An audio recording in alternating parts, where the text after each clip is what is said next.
Isn't it a strange fact that most people make a negative application of their great power of faith by thinking about and believing in poverty, ill health, fear, failure, and defeat, when it would be so easy for them just to change their thinking over to the circumstances and things they desire? Now let me give you a description of the one thing which represents the main difference between a successful person and a failure. Please listen carefully and think for yourself as I speak, because failure to recognize the truth I am about to give you is the starting point of most failures. Successful people in all occupations, all professions, and all callings have one trait which distinguishes them from the failures. It is their capacity for belief. The failures see the hole in the donut, but do not see the donut around the hole. The successes see the hole also, but they see the donut around the hole. Thomas A. Edison believed that he could perfect an incandescent electric lamp, and despite the fact that he failed over 10,000 times before he was crowned with success, he made his belief uncover the secret for which he was searching. Give one guess as to how many times the average person must fail before he quits. Fails because of the lack of capacity for belief. How many times can you meet with defeat before you give up the ghost and quit? Henry Ford believed he could build a self-propelled vehicle which would take the place of the horse and buggy.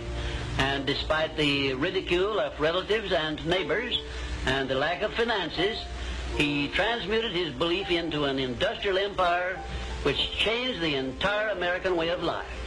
As you know my story, I met someone when I was 25 years old. His name was Earl Schoaf. He dropped into my life at an extraordinary time. So key phrase, timing has a lot to do with it, and who knows part of the mystery of time, the timing. Part of the timing one I just had that experience that I've shared in other seminars when the Girl Scout knocked on my door, and I walked to the door and she gives me the big pitch on the Girl Scout cookies, best organization in the world for girls, got several flavors, time to buy the cookies, only $2. And with a big smile, she very politely asked me to buy. No problem, I wanted to buy. Big problem, I didn't have $2 in my pocket. And I didn't want to tell her that. So I did what I thought was next best. I lied to her. And I said, hey, look, I've already bought plenty of Girl Scout cookies. We've still got plenty in the house we haven't eaten yet. She said, oh, that's wonderful. Thank you very much. And she leaves. When she leaves, I say to myself, I don't want to live like this anymore. I mean, how low can you get lying to a Girl Scout? That's low down. I told myself that day, this will never happen to me again. One of those experiences. It's called like life-changing.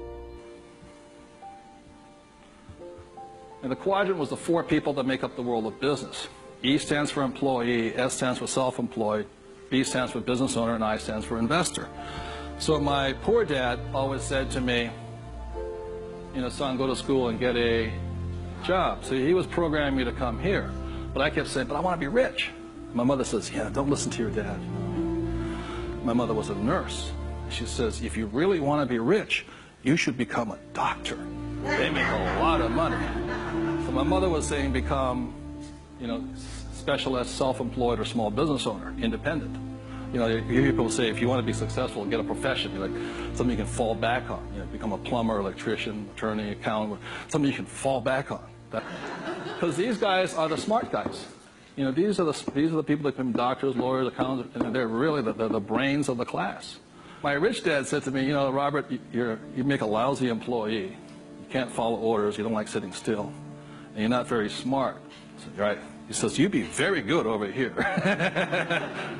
He says, but these guys aren't that smart. And that's the truth. That's why some of the richest people on earth are over here, because they're not smart.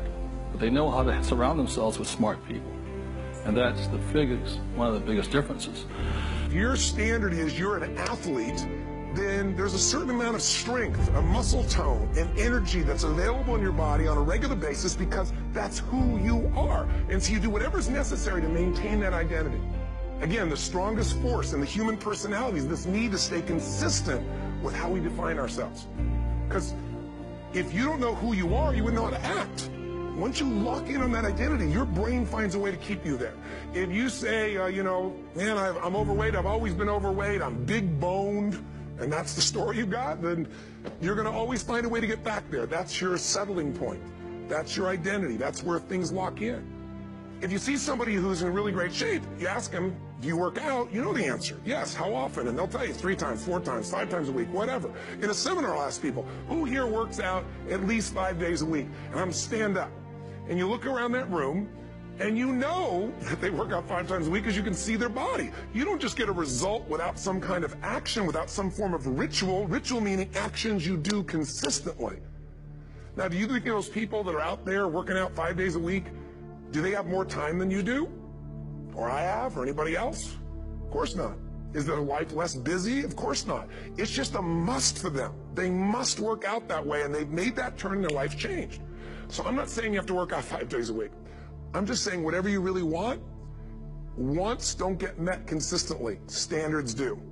Whatever you identify, this is who I am. And so it's not so much about changing your identity as there's expanding it. Deciding that, instead of your goal is to lose 10 pounds, which is not compelling, what if your vision was to get back to my fighting weight?